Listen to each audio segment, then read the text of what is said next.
Welcome to WitchLit, a place to talk about the craft of writing and writing the craft. I'm your host, Victoria Raschke, author, publisher, witch, and nosy Scorpio. J. Ellen Cross is a practicing witch of Mexican, Native American, and European descent whose craft was shaped by his Catholic upbringing and mixed family culture. Living in his home state of Oregon, he works as a psychic medium, occult specialist for a well-known paranormal investigation team. When he's not investigating, he enjoys providing spells and potions to his local community, teaching classes for budding witches, and serving up piping hot tea for his Insta Familia.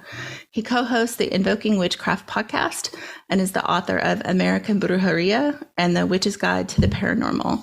J. Ellen Cross, welcome to WitchLit.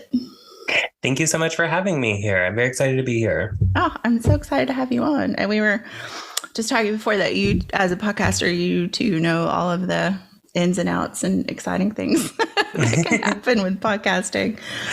Oh, yes. It's never boring, at least. No, it's never boring. But our first question for everyone, especially in this age of podcasting and Instagram and all of that, is why write? Why write books? I love this question so much. And for me, it's a couple of things that are sort of intertwined. When I was a little kid, I had a really intense stutter, like to the point that I could barely speak. It wasn't just something that was kind of just a little bit of an obstacle. It was something where like actual words just would not come out. And I think that's sort of when I began the writing process, was simply because it was easier for me to communicate on paper than it was verbally. And growing up, and I'm sure that led into this as well, I am a gold medalist in the socially awkward Olympics. Me and people and speaking is not something that I would call my forte. So I always kind of joke that I'm better on the page because it gives me more time. It gives me the ability to edit and to clarify and to make sure that I'm being understood in the way that I want to. Unfortunately, even then, people will interpret your things all kinds of ways. But for me, it was a way that I could try and communicate with fellow humans that felt most comfortable for me, that gave me the most time and the most space to say what I really mean. So that's kind of where it began for me. Mm-hmm. I know. Obviously, the stutter is not an issue at this point. But what was like from going from writing to then hosting a podcast? I mean, I also, as you know, a contestant in the socially awkward Olympics with you, I like people are like, you're so introverted. Why would you want to do a podcast? I was like, because I'm just talking to one person. What is that like for you? It was a bit of a leap, to be honest. When I did my first podcast, I was like, oh no. Especially because, you know, as a person with anxiety, living in the culture and the online climate that we live in now, where you say one wrong thing, you phrase something in a way that could be interpreted in a certain way, you're kind of screwed. So for me, kind of going into podcasting, it was very nerve wracking. Mm-hmm. Luckily, though, with my first book, when it came out, Wiser, my publisher, was actually wonderful. They got me like a whole PR team, this whole thing. But that meant that I was on so many podcasts. I was, for a good several months, I was on 3 to 5 podcasts a week. Mm-hmm. For a while. And that really, really helped kind of acclimate me to the world of podcasting. And I do kind of like podcast, the format a little bit, especially because a lot of the time people can't actually see me. So I feel like I have a little bit of a barrier or a little bit of some sort of protection there, which is nice as opposed to like going up and standing on stage in front of a bunch of people. Mm-hmm. Yeah. Speaking into a large group is really weird. And I used to teach and people were like, but you're fine in a classroom. I was like, yes, but I'm in charge. I'm not a peer. Right. It's different. Exactly. Yeah. And I do wonder sometimes, and it's for you to bring this up, is that, you know, we do kind of live in a culture where it's really easy to misstep unintentionally, maybe intentionally sometimes, I don't know, but mostly unintentionally. And it is, I think, a barrier for a lot of people kind of being willing to, you know, start a podcast, write a book, Mm-hmm. all of those things. Like it is, I always say that cancel culture isn't really what people think it is. I mean, the people who get canceled are people who don't have any power, right? Yeah. Powerful people don't get canceled, but right. Exactly. It's an interesting kind of tightrope to walk. It really is. It really is. And, I do wonder similarly if it's productive.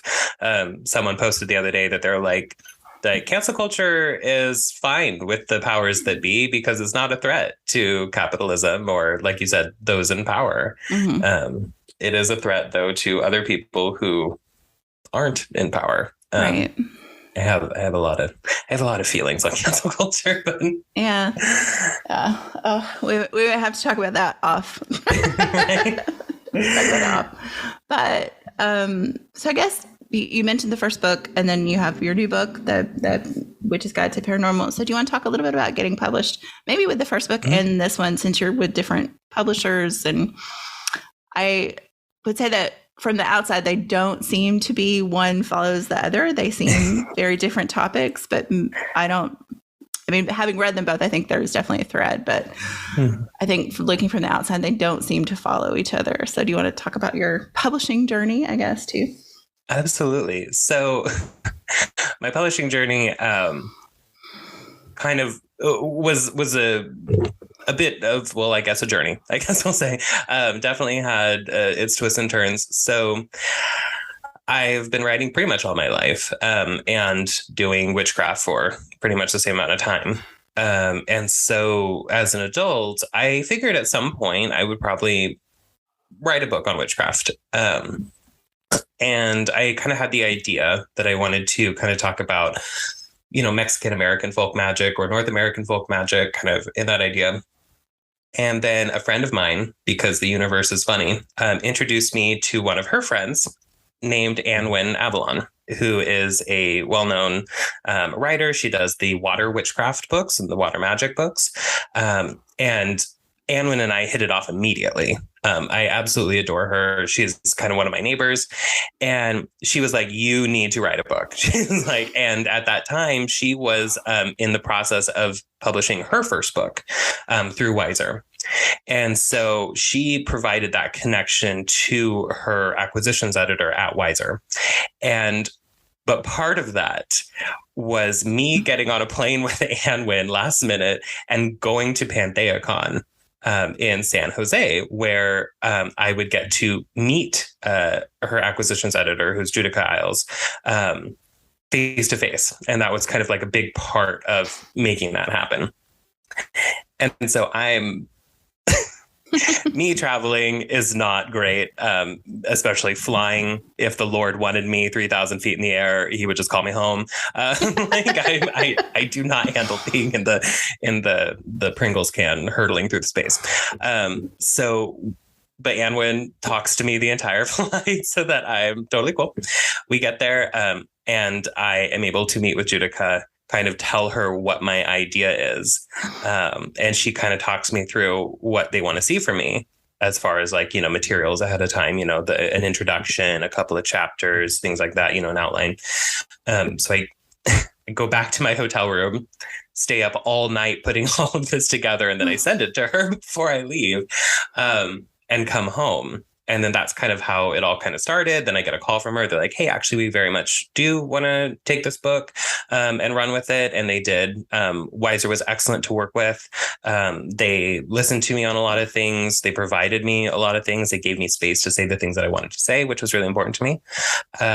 And so they really did their best to make sure that my first book came out with as much, with its best foot forward as much as possible. And that was really important to me. And I really appreciate that. When I get to my second book, though, you're right. They definitely don't follow one another very well. So one's about Mexican American folk magic, and the next one is about paranormal investigation from a witchcraft perspective and utilizing spells and witchcraft to work with hauntings. And a lot of people thought that there was big drama with me switching publishers and all of this, because they are kind of the two competing occult publishers that I jumped from Wiser to Llewellyn. But the simple fact of it is that Wiser doesn't do paranormal investigation books. which is kind of the only reason. They're like, that's just not something that we do.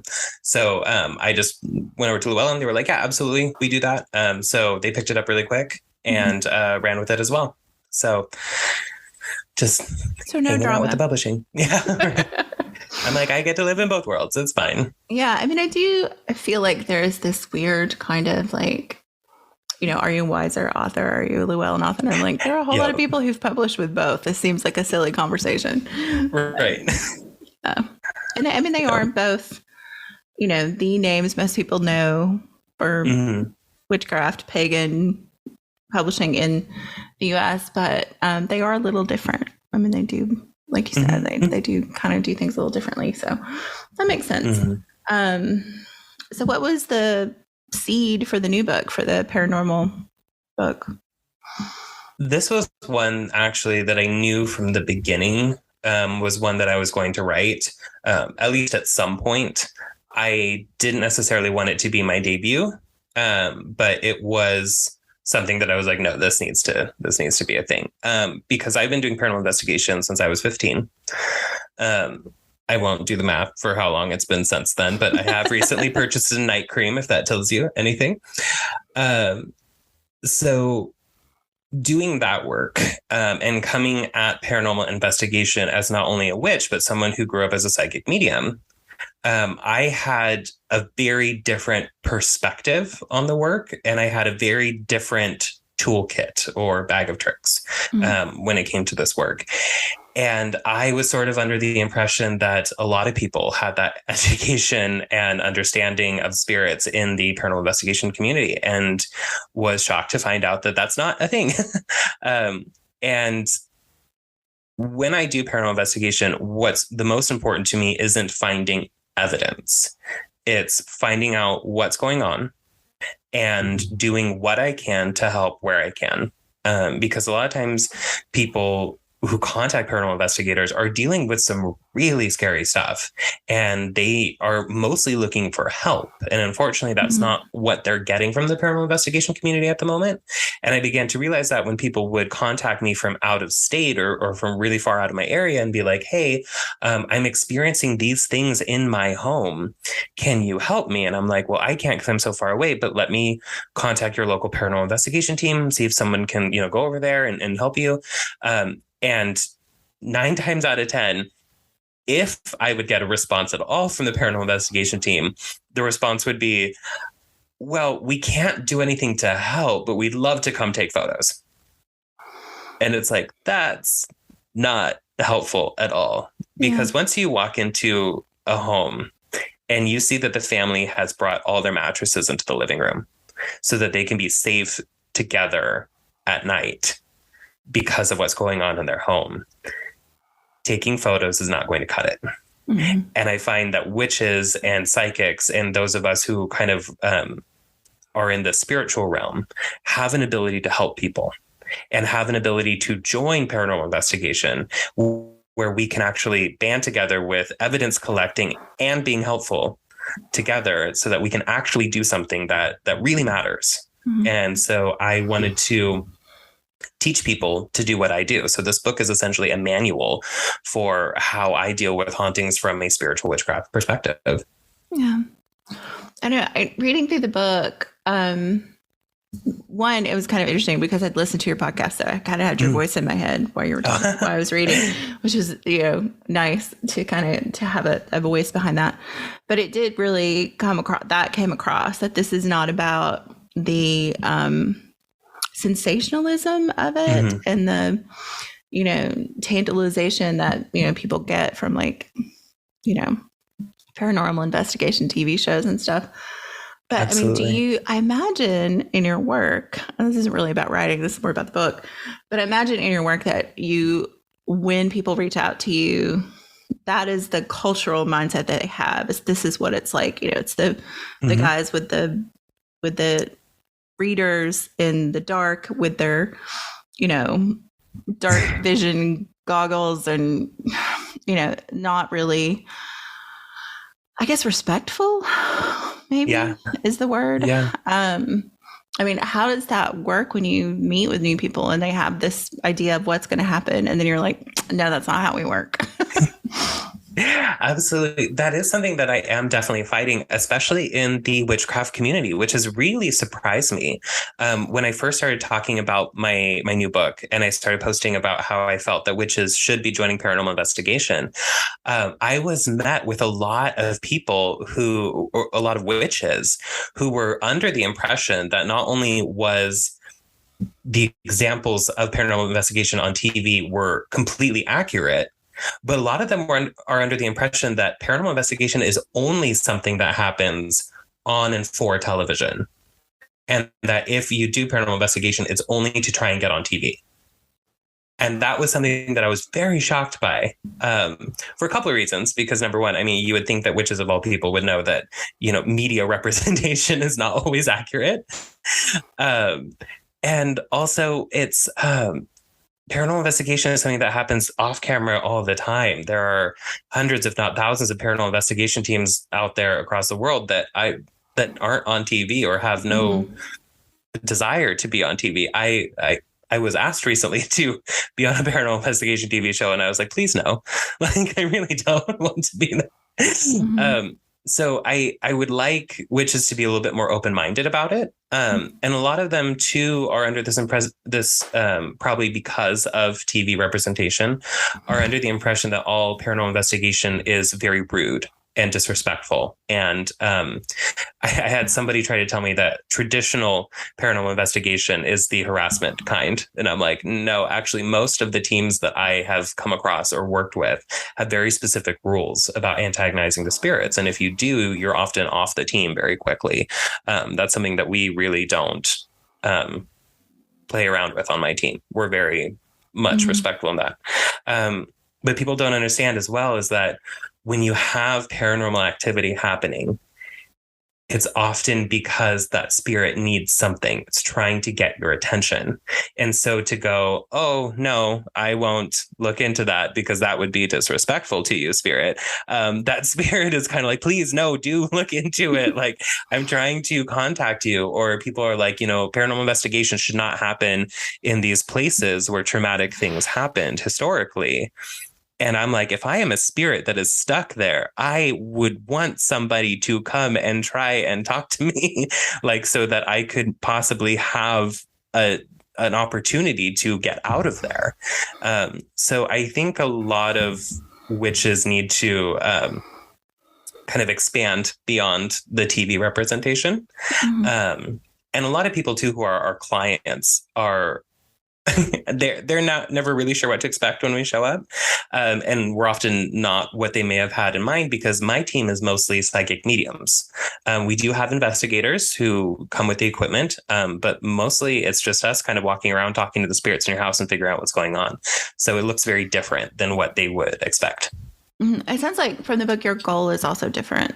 Like like you said, the investigators are there to find evidence and proof. And you're like, we don't know how this works. We just want to resolve the issue for people. Right. And sometimes that resolution is you have pack rats in the walls.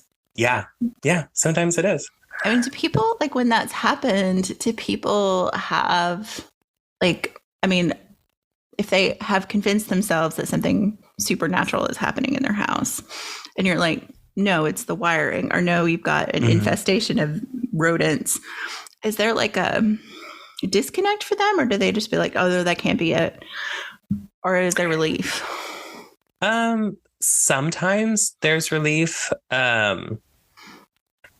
Just because a lot of the times that creates something that we call cognitive closure, which means that, oh, great, this tied up real nicely. There's not a bunch of, loose ends and things like that. And so a lot of the times it's kind of a relief for them. But I don't run into those situations very often, simply because I've often found that if people are at the stage where they're calling a paranormal investigation team, they've probably got a haunting, simply because people don't just call paranormal investigation teams all willy-nilly.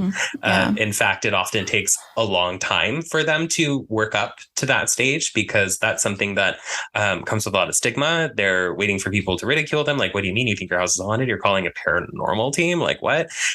So by the time people have actually kind of worked up to it, then you're pretty you're pretty much like, yep, something's going on here. They've experienced something, they've seen something that really, I find most people do actually have a haunting if they think they do. Yeah. It seems like you're saying, basically they've had the electrician out, they've had pest control out, and they're like, there's nothing in your house. Yep. So yeah, no, that makes sense. Kind of to get back to the, I guess, writing aspect of it. So you have a podcast, you do paranormal investigation, you're writing books. Do you have a day job too? Like, how do you balance all these things? What does your writing life look like? That is a great question. Writing when I can. I'm lucky to work from home. And we've been blessed with certain circumstances that have allowed me to write pretty much full time this last year. And I've been given the opportunities to do things like write articles where I make a little bit of money doing that, which is great. And I do witchcraft full time as a job. So a lot of my day-to-day life is doing things like tarot readings for people and doing spell consultations or spiritual coaching or things like that. And so I get to set my own schedule, which is really nice. So I can carve out time for writing, which is very important to me. And so I spend what I can, the time that I can, writing. And for me, though, being the one that stays home, sometimes you sit down to write and that pile of dishes is just staring at you. So you gotta do that first, and then do the writing, and then do the writing. So. Yeah. Oh no, I relate to that. One of the things that I miss in the pre-COVID times is when I would have those days where like everything in the house was a distraction for writing. I would just go sit in a coffee shop and write. Yeah. And now it's not as. Still not quite comfortable doing that yet. I mean, I'm in California, so I could probably sit outside, but then I can't see my screen. Right. So, it's a weird to have that, like, I guess, not really a crutch, but like a tool that I use to get out of that headspace of, let me alphabetize the pantry instead of writing, Yep. So it sounds like with a lot of what you're doing with writing, with your, your actual witchcraft practice, and with the paranormal investigation, you're you're a public witch, basically. So what is that like? I mean, I've talked to a couple of people on the show about it, but I feel like it is a very different thing than just being a practitioner. To be a public practitioner and to be publicly known as a witch is a different life. It is. And it's one that some days I would just love to nuke my entire Instagram and just go back to not being a public figure in any capacity. Because it's something that sort of just happened by accident. I just kind of started an Instagram and was just kind of like, cool, going to post my witchy stuff. And it turned into what it is now. And I never intended it. My original goal was to get 850 followers. And that was going to be amazing. Here we are now. And it is difficult simply because a lot of times people think that they know you on a personal level. And therefore, by knowing your work or by listening to your podcast, that they know things about you, and then they make assumptions, which is very difficult. So I've had people who have read my book and disagreed with something in it. And so for them, that means I'm a terrible human. And I'm like, we don't actually know one another. So that's something that's difficult. Is I often find that people have their own ideas about me without even ever meeting me or speaking to me. And that's something that's difficult. Because I do prefer to be understood, and that's part of why I write, is to try and be understood as much as I can. But that's never anything you really have control over. So being a public witch I like that I have freedom to be open about who I am. but also it comes with stuff. Yeah. You know?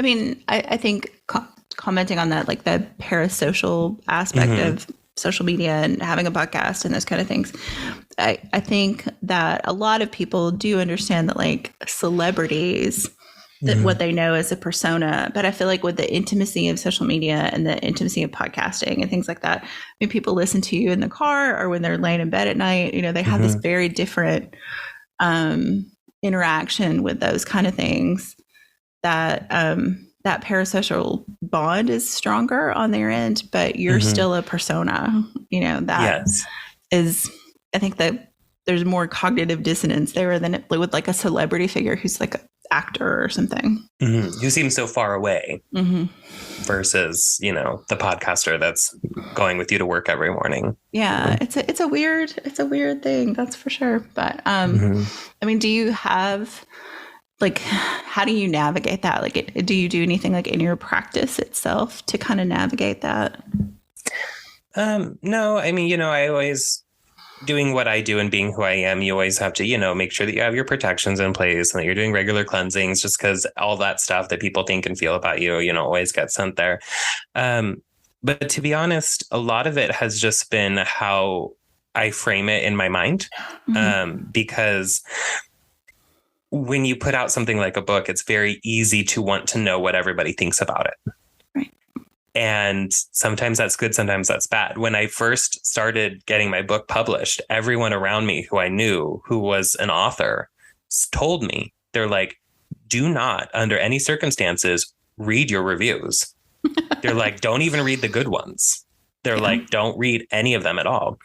And, you know, I disregarded that and came to understand why.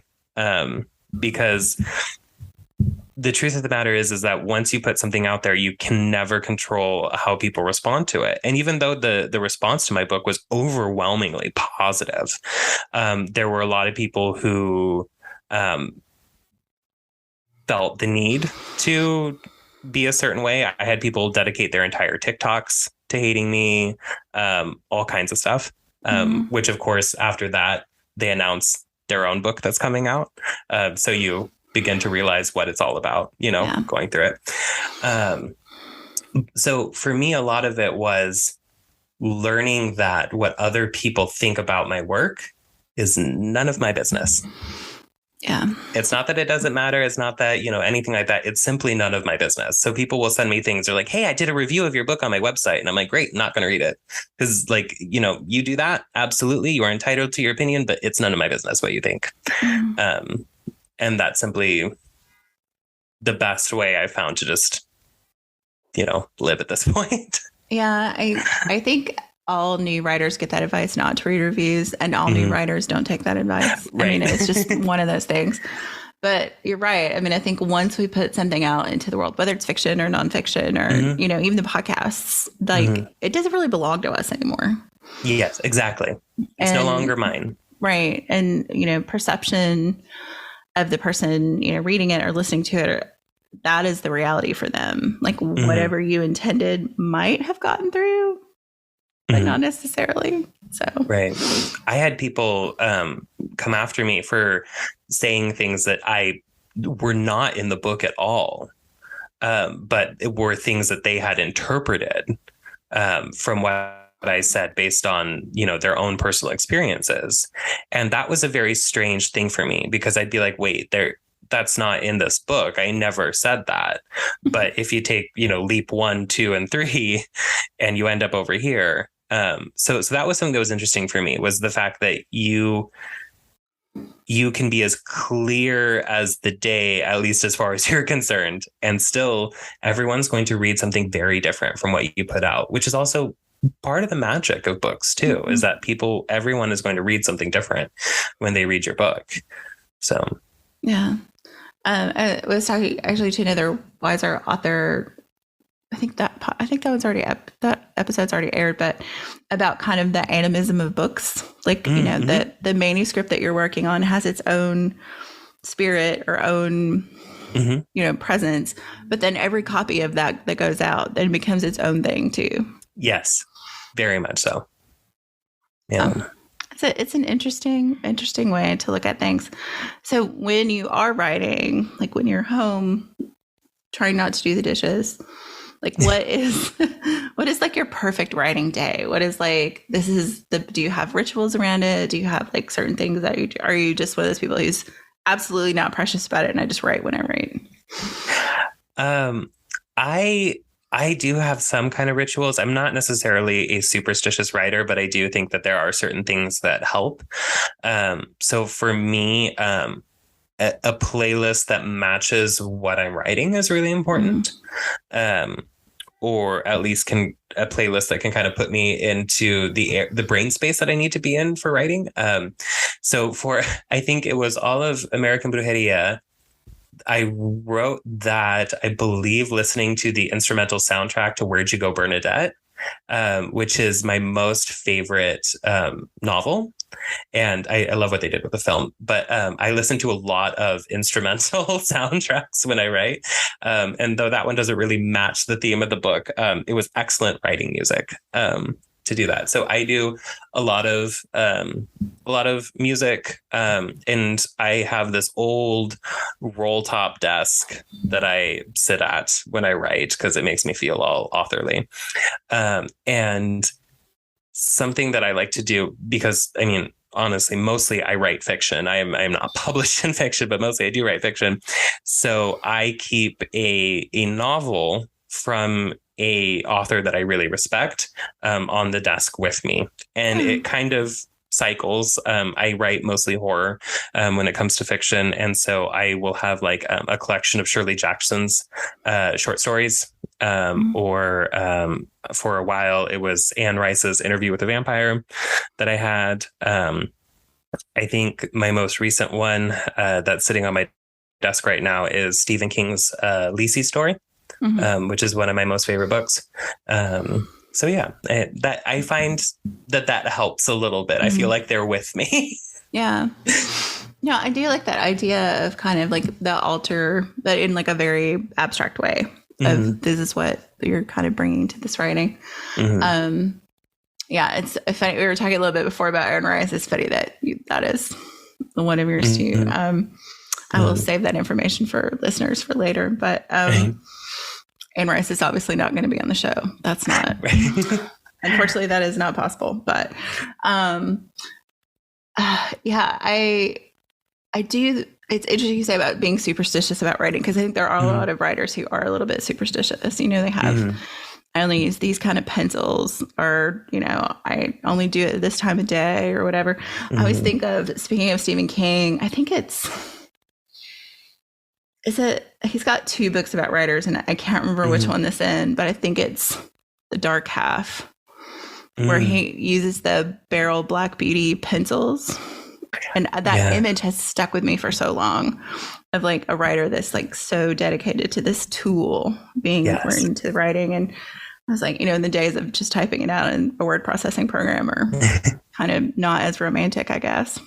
Yes. Yeah. That was something interesting too. When I was reading Misery, was the amount of writing kind of talk that went through it, which makes sense. I mean, Paul Sheldon is a writer and the main character, but talking about like the typewriter and like what kind it was and working with it and all of that. And we don't realize that the days of typewriters were not that long ago. When we think of typewriters in our brain, it's like, you know, Little House on the Prairie or something like that. But it really was not that long ago. We're talking like the 80s. Like, yeah. I was going to say, I was in high school in the 80s and we still had typing class. Yeah. Not keyboarding. It was still typing on electric typewriters. Yeah. So, yeah.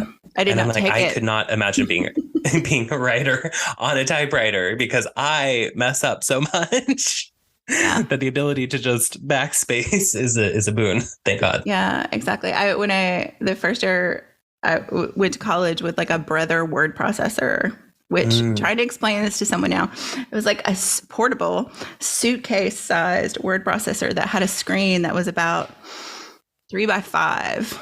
And that was like a huge screen, because most of them you could see 3 lines at a time when they first came out. And that was like very high tech to have that. And now, you know, like I can't even imagine what someone would, you know, like someone who's only ever worked on a computer screen would be like, what is this?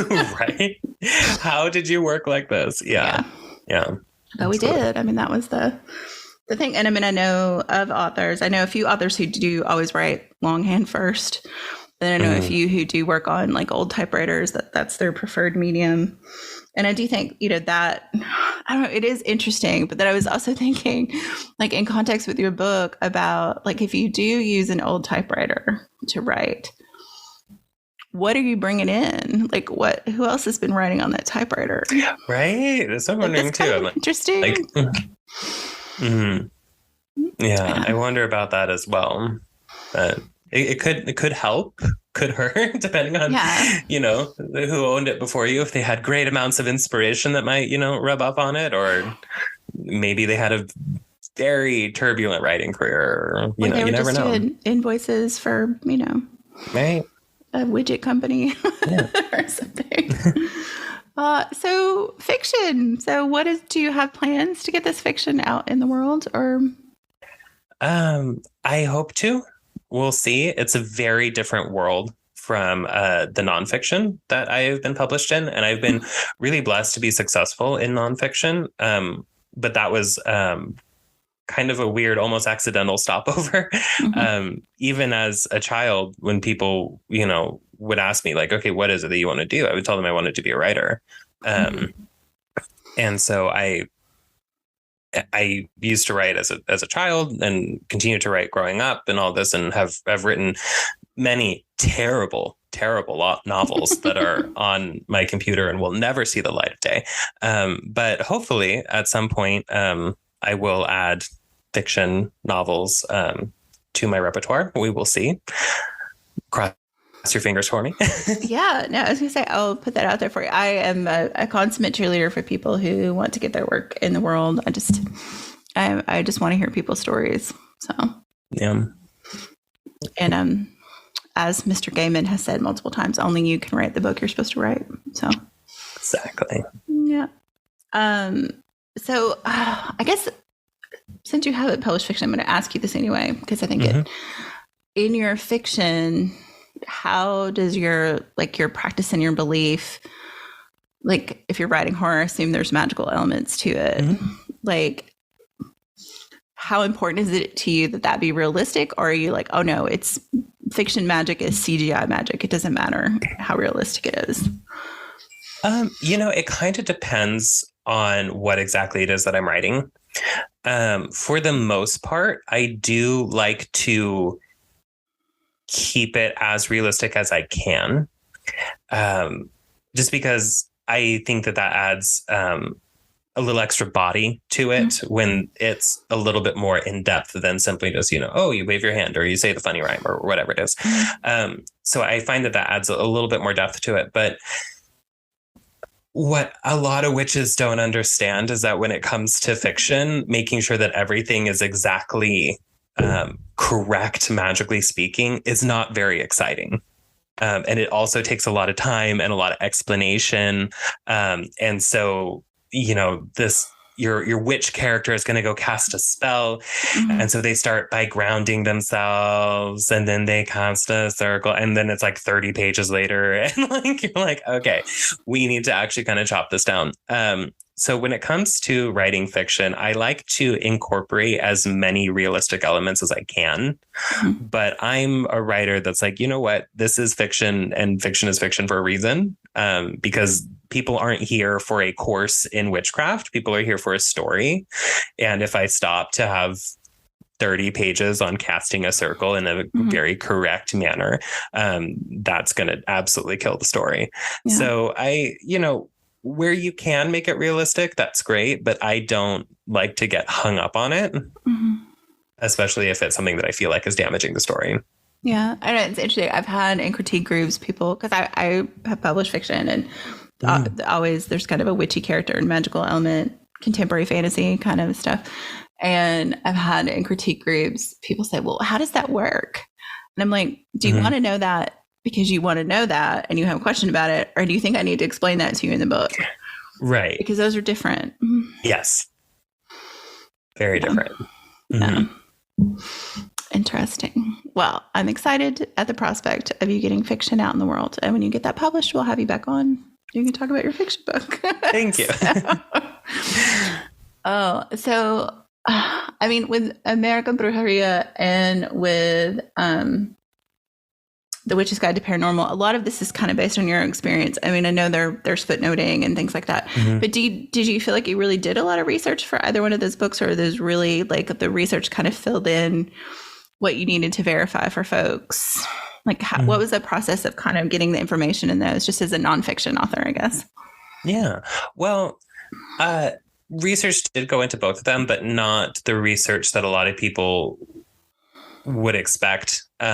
There's kind of this big movement right now to make occult writing very academic with, peer-reviewed academic sources and things like that. But the truth of the matter is, when it comes to magic, especially folk magic, your sources are some old lady at the gas station that gave you a corn doll and told you to spin around 3 times. There's not a lot of I'm now going to cite the Harvard Journal of Magic and Wizardry, that doesn't really exist. So the research for the first book was not only my own experience, but I sat down with a lot of people who are Mexican American or immigrants from Mexico, and asked them about their lives and their families. Because when it comes to folk magic is something that really gets kind of embedded into just everyday things. And so a lot of the times people I sit down with would be like, oh no, I don't know anything about folk magic. And I'd be like, hold up, just stick with me here. And you start kind of asking about their life, and they realize how much magic is in it, and how many rituals and superstitions and things they do for good luck or to get rid of envy or the evil eye or whatever is really just kind of all over the place. So for me, it was a lot of interviews. It was a lot of talking to real people, and then kind of translating that into information for the book, which was really helpful. For the second book, I did, read a few books and kind of perused a few things to kind of, because I always feel that it's important that once people finish one of my books, they know where to go next, because there's no way to really create a complete guide to anything, really. I can do my best to teach you everything that I know, but after that, you're going to have to go out, and it's important to see other perspectives and things like that. So I did kind of pick up a few books, kind of go through them, see which ones I liked, and then I added those into the book as well, and kind of did some citing in there just because people really like to see that these days. So I went in and made sure that those were in there. But honestly, the bulk of the research for that was 16 years of paranormal investigation and being a psychic that has spoken to these spirits, worked with these hauntings, a lot of trial and error to find out what things work and what things do not work. And I was able to share some of the books that had really helped me. So in particular, Marianne Winkowski's book, When Ghosts Speak, was super impactful on me and helped me understand so much of what was going on with ghosts. So highly recommend it. Oh, okay. So I guess I want to ask this question, but I don't want it to be salacious. So I'm trying to figure out how to word it. But in your investigations, I guess this is the way to do it. In your investigations, is there one particular that really stands out for you or has kind of stuck with you, something that you just can't shake? Or I just think, most people who are in helping professions, nurses, teacher, have a student or a patient or that just doesn't go away. Even if the situation was resolved, I imagine that's kind of true for you. So is there something like that? A little bit. I've had several that have stuck with me. I've come across religious cults of earthbound spirits that are kind of doomsday hiding in places, afraid to move on through the light. I've come across spirits that have made friends with spiders in basements and don't want to leave them. All kinds of things. One that I do wonder about quite often, we got a chance to investigate the Montgomery House in Kalama, Washington. And it was open for investigations for a while, and then it changed hands and became a private residence, and then they decided to open it up to investigations again. And so one of my friends, their team were the first people to get in once they had reopened it, and they asked me to go with them, and so I did. And while we were there, one of the first spirits that we met was a woman named Ruth. And she was taking nobody's crap. She was, as soon as we walked in, she was like at the top of the stairs, like, who are you? What are you doing here? And I got to know her really well in that investigation. And we found out kind of through, I was there with several other mediums. We kind of figured out through working with her, and then through going online and actually looking this person up, that they had ran a B&B out of the house. And what's so funny is in death, she was still running a B&B for spirits out of the home. So like there were so many spirits in that house because they all needed a place to stay. And so they all kind of had like their own stories, but she was in charge and kind of keeping everything together. And there were several spirits in the house that I was like not super excited about, where I was like, you know, because there's like kids in the house and stuff. And I'm like, I don't know how comfortable I feel with a spirit being here. And she made it very clear. She's like, no, I keep everybody here in line. And if they don't, then they have to leave. Like, and they were all kind of a little bit afraid of her.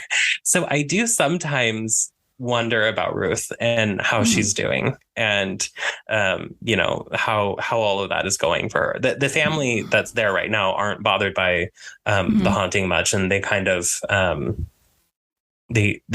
it's kind of something that they've grown familiar with. That's kind of like having friends in the house a little bit. So nobody seems bothered, and that's great. But I do sometimes wonder how Ruth is doing. Mm-hmm.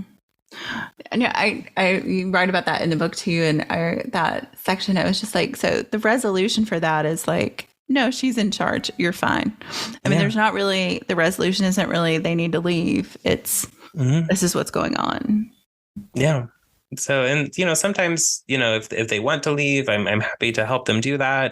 But sometimes you come across earthbound spirits and they're like, no, like I have a job. I'm fulfilling a purpose over here. And especially for something like that, you know, having community on the other side is really important. I can't imagine being dead and alone, you know, like that sounds terrible. So yeah.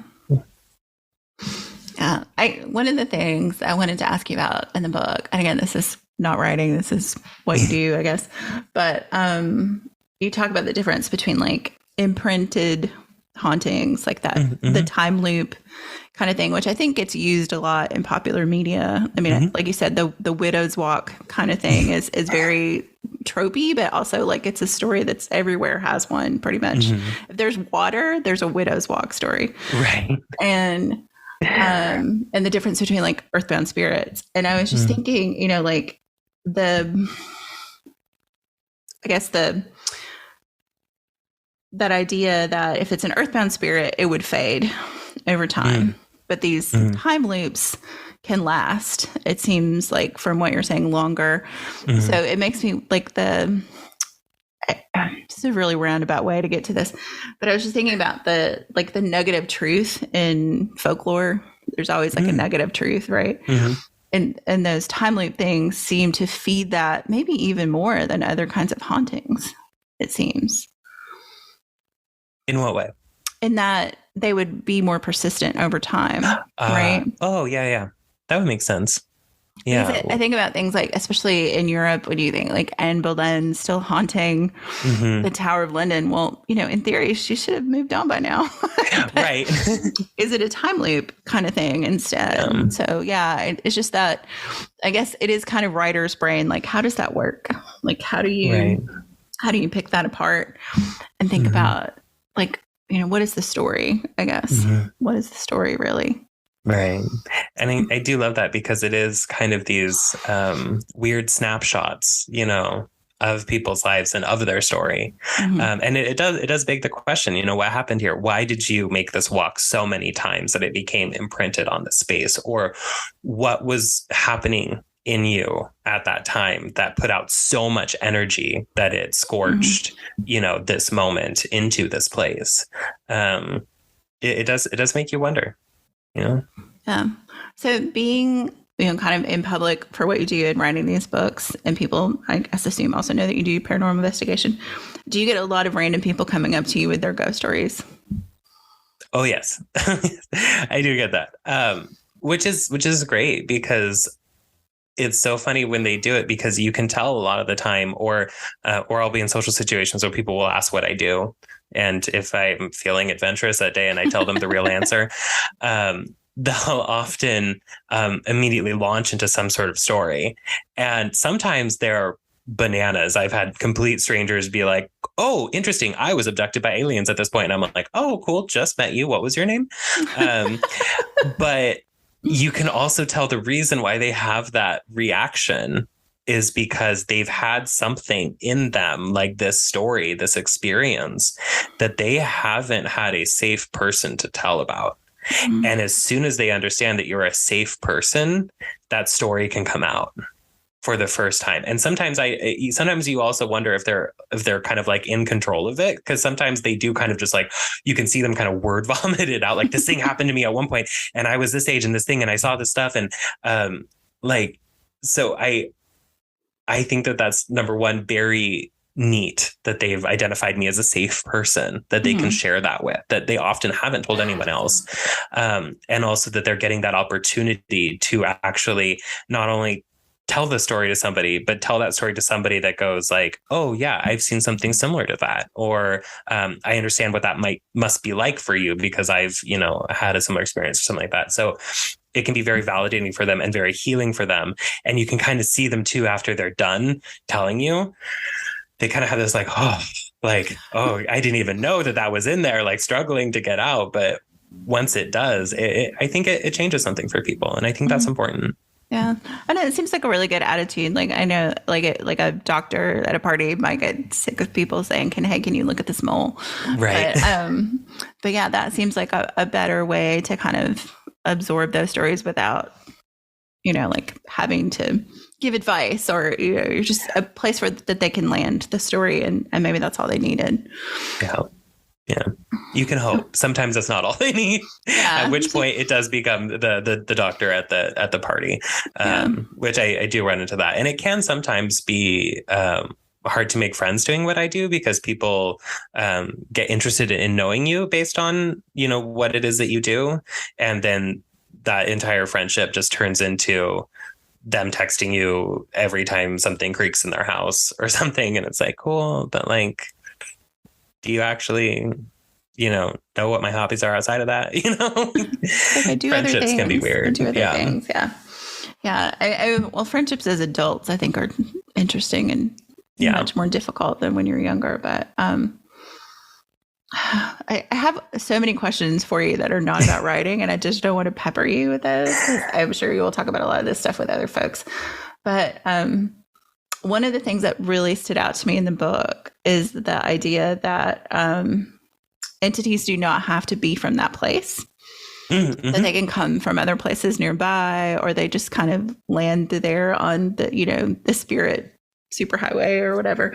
Because I was thinking a lot about, especially on the West Coast, like so much of the infrastructure is new compared to, the East Coast and Europe and other like a lot of the material built culture is new, but this is not an uninhabited place. It was not uninhabited before that. So just this idea of people being haunted in new buildings, I think is really interesting, and not something that I think a lot of people think about. They always think about, like you said, the old abandoned asylum or prison, or, not like the apartment complex on Vine and 3rd or whatever. Right. You'd be shocked at the number of houses or, homes that we get called to that are in these beautiful new developments, like just like you just drive in and it's like, for some reason, just over that area, the sun is shining, like these gorgeous housing developments that with all this new construction, and you go in and you're like, yeah, you definitely have a haunting. Like a shocking amount of them are in these new houses. And I think part of it is the fact that you have disturbed land, which can definitely be a part of it. But also, a lot of these new construction are designed with like monetary value in mind and not like proper energetic flow. So something I talk about in the book is feng shui and why it's important to understand kind of the movement of energy through your home. Because a lot of these houses have really terrible circulation, essentially. And so it causes these pools of energy that are just the perfect habitat for entities and spirits to kind of make a home in.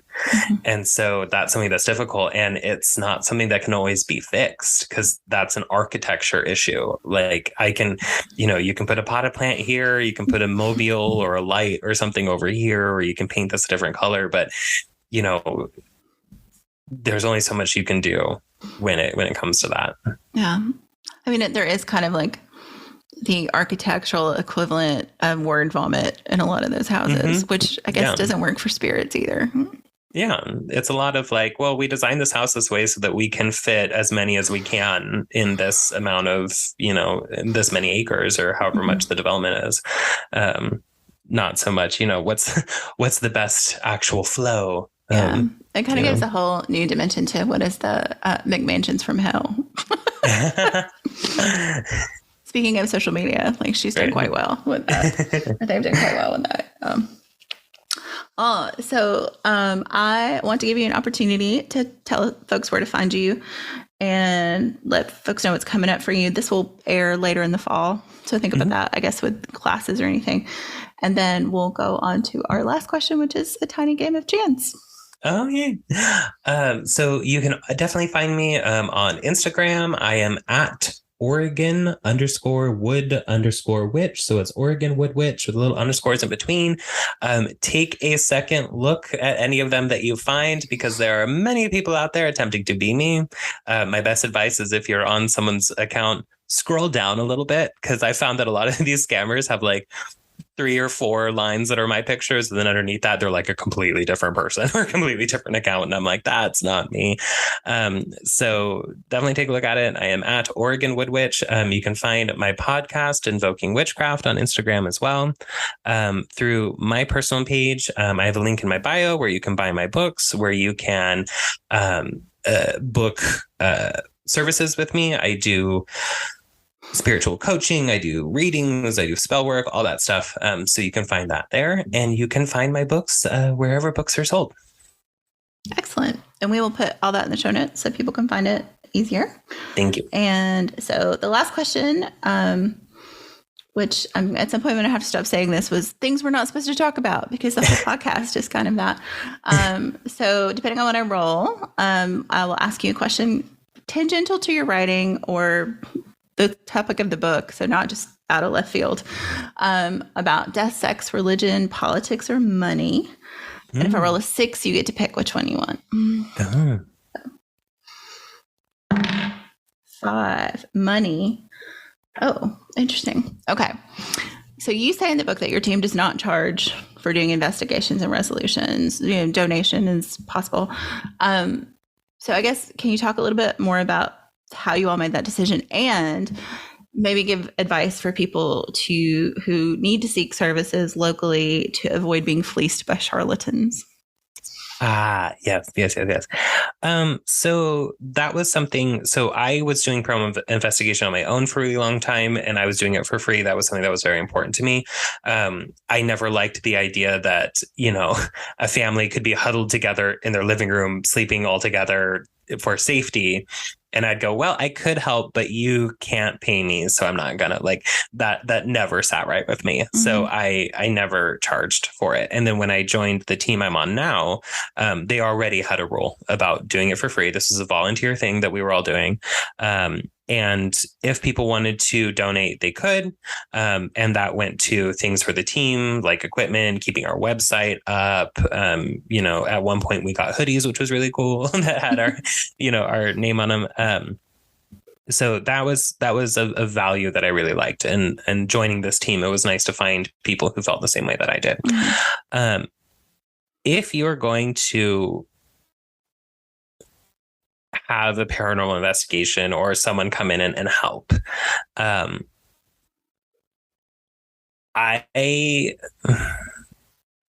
a few things that are red flags.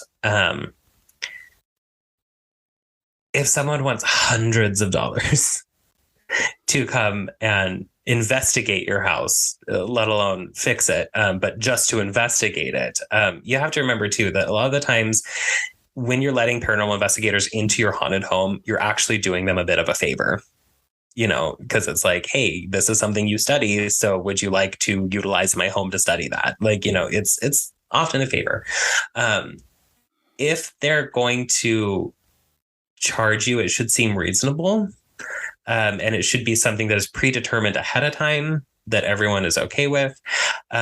Something that you may run into, and this is a big red flag, is like when they want a bunch of money up front and then later come back to you and say, oh, well, actually, we need more money because what we've found is very dangerous. It's going to require these kinds of special tools or things like that. That's an immediate red flag of something. And that's something too that we see when it comes to like scammers for spell casting. People will be like, oh, I picked up the energy from your photo. You have a dark curse upon you, so I need to break it for $500. And then you give them $500 and 2 weeks later, they're like, oh, I need you to send me $800 because this is much more difficult than I thought it was going to be. And if I stop now, you'll die. So you have to send me the $800. So if you start running into that, be concerned, and also be very concerned if they tell you or try to impress upon you that they are the only ones that can fix this. That's one that I run into as well, where I've come across people who are like, well, actually, I'm special and I have this ability that nobody else has. So you need to pay me. And I rarely find that that's the case. Yeah. I think the investigation part, that really makes sense, that you shouldn't. They want to do that. Investigators want to go to places where there might be activity or something going on. So why would they charge you hundreds of dollars for that?